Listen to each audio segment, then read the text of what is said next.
Señoras y señores, a apenas una hora para que empiece la reunión de la FED y que le pueda dar la vuelta completa al mercado, todavía este no se ha decidido. La verdad es que todavía seguimos teniendo unas correcciones bastante importantes, al menos mirando en los futuros, y en las acciones pues también la cosa no está pasando nada bien.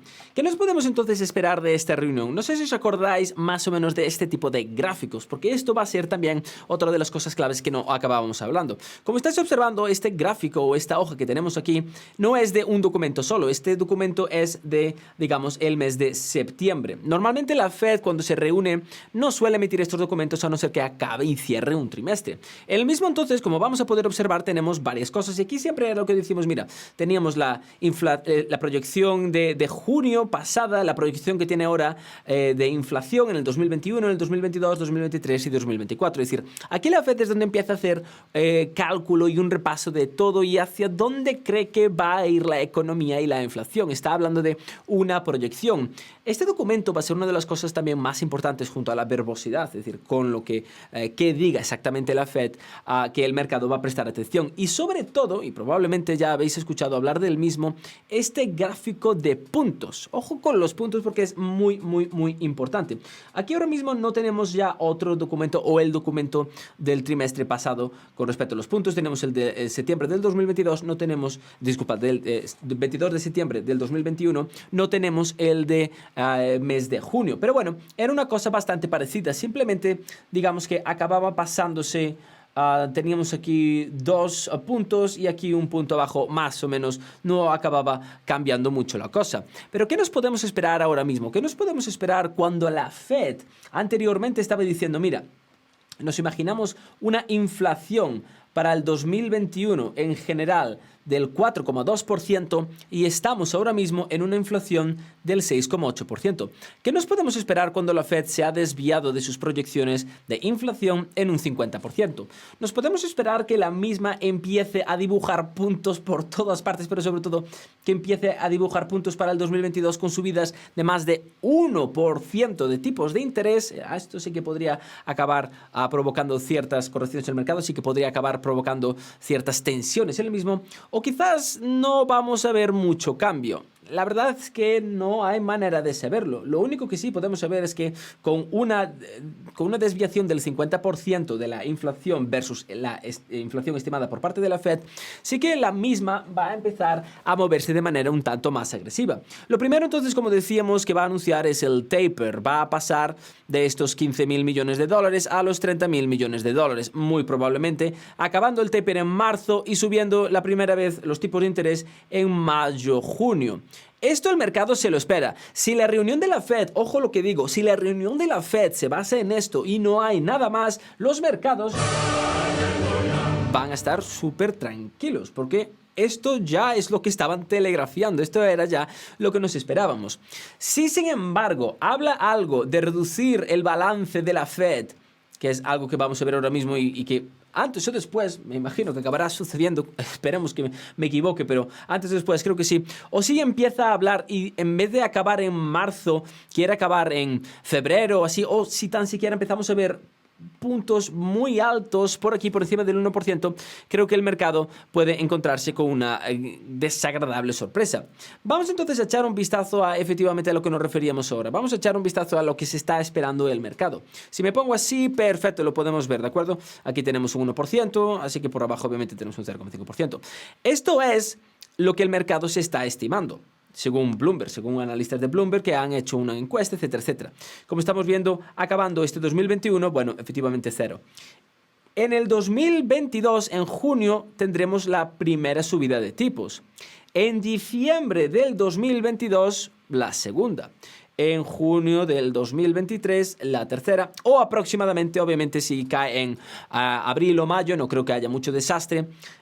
En diciembre del 2031 tendremos la cuarta y ya estamos en 1,5. Y en junio y diciembre de nuevo del 2024 contra el 2024 llegaremos a este 2%. Esto es un escenario que la verdad no pinta nada mal y de veras que al mercado le gustaría mucho. Tenemos que recordar que la última vez que se empezaban a subir tipos de interés era después de, digamos, la gran crisis, era después de la crisis del 2008. ¿Qué pasaba?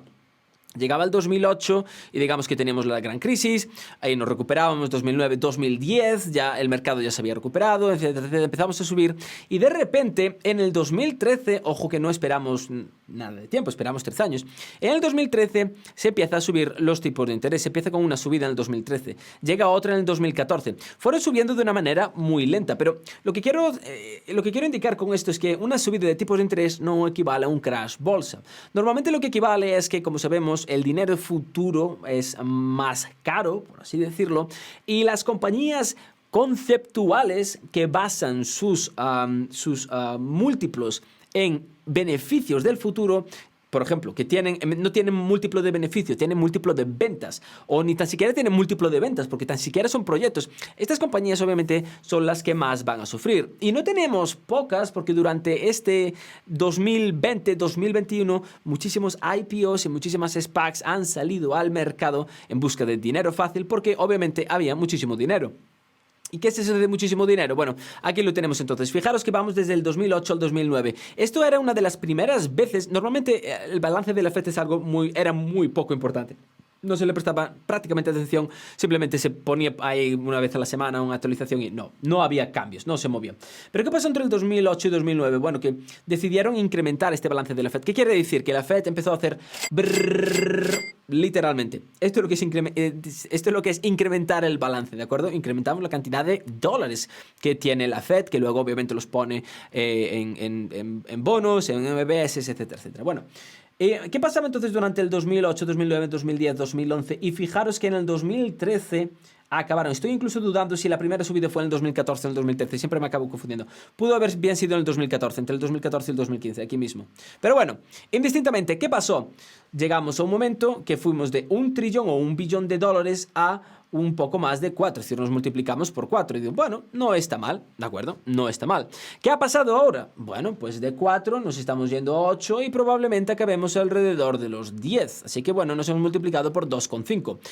Hombre, partiendo de la base que salíamos antes de un billón de dólares y acabamos por encima de 4 y que ahora estamos empezando un poco por encima de 4 y vamos a acabar quizás por 10, no suena tan grave, ¿verdad? Pero ¿dónde está el problema? El problema está un poco por aquí, entre el 2017 y 2018, como veis, la FED empezó a reducir su balance. ¿Qué quiere decir esto? Que en vez de imprimir, se dedicó a, pongámoslo, a quemar, por así decirlo. No de manera directa, obviamente, no hay nadie de la FED encargado, o no quiero pensar que exista nadie de la FED que coge paladas de billetes y los empieza a meter directamente en una hoguera, pero para que nos hagamos una idea, obviamente uno es expansión y otra cosa es, obviamente, contracción. Cuanto más se expanda, pues mayor se podría decir que es la inflación, y cuanto más se reduzca, más va a valer un dólar, por así decirlo, ¿de acuerdo? Mayor valor va a tener el dólar con respecto a otros pares. Bueno, obviamente esto pasaba porque entre el 2017 y 2018 y 2019,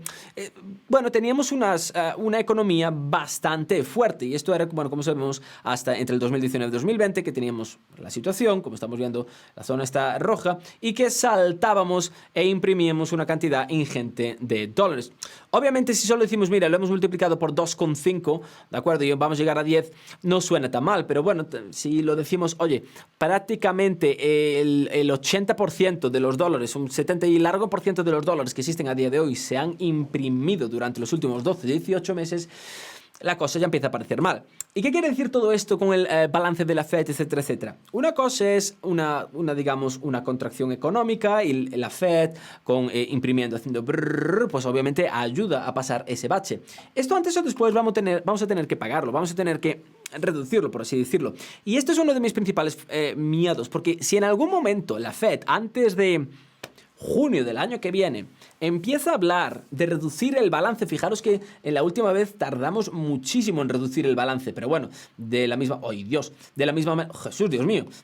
manera que tardamos mucho en reducir el balance, empezamos el 2008 y hasta el 2018 no empezamos a reducir el balance. De la misma manera también entre el 2008 y el 2013 o casi 14, es decir, estos 5 o 6 años, no se habló de subir tipos de interés. No tiene sentido, como decíamos, subir tipos de interés si luego estás imprimiendo. Estás poniendo... No lo hacen. Así que esto es uno de mis principales miedos, porque todo lo que tiene que ver con housing, todo lo que tiene que ver con muchísimos trabajos, ya no solo se pondrían en peligro, sino que directamente empezarían a desaparecer, porque acabaría creando muchísima presión en la economía. Entonces la pregunta es, ¿va la Fed hoy mismo, además de hablar digamos, los puntitos y cuántos puntitos vamos a ver por encima de 1 para el 2022, que esto sería una zona peligrosa, obviamente para el 2023 sí ya nos los imaginamos, pero bueno, ¿va la Fed a hablar de reducción de balance, que es algo que se empezaba a temer que va a hacer? ¿O va, digamos, a decir, mira, sí, vamos a confirmar que más o menos en junio vamos a querer empezar a subir tipos de interés, o queremos acabar el taper en marzo, etcétera, etcétera? Pero repito, si tan solo, y esto es para como resumen y como para que nos vayamos un poco tranquilos, que la cosa tampoco está tan mal, ¿de acuerdo? Si tan solo la Fed habla de multiplicar por 2 su taper, como decíamos, de 15.000 millones a 30.000 millones al mes para acabar en marzo, y luego dice que hará lo que tenga que hacer para, digamos, reducir esta inflación, porque la inflación ya no es transitoria, etcétera, etcétera, a.k.a. que diga que vamos a tener 1 o 2 subidas de tipos en el 2022, esto va a ser algo, y no dice nada más, no habla de reducción de balance, no habla de empezar nada, no dice nada más, simplemente se dedica a responder preguntas y no hay puntos por encima del 1% o del 1,5%. Creo que el mercado se podría dar la vuelta. Y, digamos, mi mayor convicción está en que estamos ya tremendísimamente posicionados para que pase lo mismo. Si os fijáis, entonces, este es el gráfico de 5 minutos, no sé qué hace aquí. Si os fijáis, entonces, gráfico de hoy tampoco nos interesa, thank you very much. Gráfico del día. Si os fijáis, entonces, con el Nasdaq, por ejemplo, hemos tenido unas tremendísimas caídas durante estos 3 días consecutivos. Vamos a llegar tranquilamente, si la cosa sigue así, a estos 15.700. Un poco más con el S&P 500. Sigue cayendo, apoyándose prácticamente en su moving de 50. Así que, si bien el lunes, martes e incluso hoy tuviéramos días verdes o medianamente verdes, sí que iría con un poco más de miedo hacia la reunión de la Fed. Hoy en día, la verdad es que tengo bastante confianza de que, bueno, la Fed sí que va a marcar un antes y un después, se va a poner un poco más agresiva a la hora de subir tipos de interés, porque la inflación de repente ya no es transitoria, porque tiene que ayudar al presidente Joe Biden, etcétera, etcétera, etcétera. Los motivos que sean nos da igual, pero creo que el mercado ya está muy bien posicionado para darse la vuelta. Si la Fed se le empieza a ocurrir mencionar otra cosa que no sea aumentamos el taper y hablaremos de subidas de tipos 1 o 2 veces en el 2022, o si hay muchos puntos por encima del 1%, o si habla de reducción de balances, podríamos encontrarnos bastante más pain. También cabe mencionarlo que aunque vemos más pain, también será algo positivo, aunque no a corto plazo para nada, para nuestros portfolios, a medio plazo sí, porque obviamente digamos que acabará reseteando muchas valuaciones, acabará reseteando, digamos, muchas acciones que ya han caído bastante, pero todavía parece que tienen un poco más de downside y sería muy interesante en ese momento empezar a decir, me gusta esta compañía quizás para los próximos 12, 24 meses o 30 meses, etcétera, etcétera, porque hay muchas compañías que están poniendo, muchas acciones que están poniendo muy interesantes. Señores y señores, vamos a dejarlo hasta aquí. Menudo día estamos teniendo hoy, pero bueno, lo mejor está por llegar a la reunión de la Fed a apenas 1 hora y pico. Vamos a retransmitirla, como ya os decía anteriormente, en directo. Si os ha gustado este vídeo, no os olvidar darle al botonazo de suscribirte, campanita, botonazo de me gusta y chequear los links de la descripción por si os interesa uniros, entre otras cosas, a nuestro grupo privado Discord, donde manejamos un portfolio de más de $120.000 y cada vez que compro y vendo acciones os lo dejo saber con precios objetivos, tesis de inversión, movimientos a corto, medio y largo plazo, muchísima información. Me paso bastante tiempo hablando con todos vosotros ahí, contestándose a preguntas. Tenemos contenido exclusivo, tenemos vídeos exclusivos, herramientas de inversión, etcétera, etcétera, y tanto que estamos poniendo que para el mes vamos a subir de nuevo, no, va a ser la primera vez que subamos los precios a estas mensualidades. Si estáis dentro, no pagaréis un precio superior al que os encontraréis ahora, incluso podréis disfrutar de descuentos, pero si os habéis quedado fuera, os vais a tener que enfrentar a esos precios un poco más altos. Dicho todo esto, señores y señores, espero que como siempre hayan disfrutado de este vídeo y yo me despido de todos ustedes. Hasta la próxima.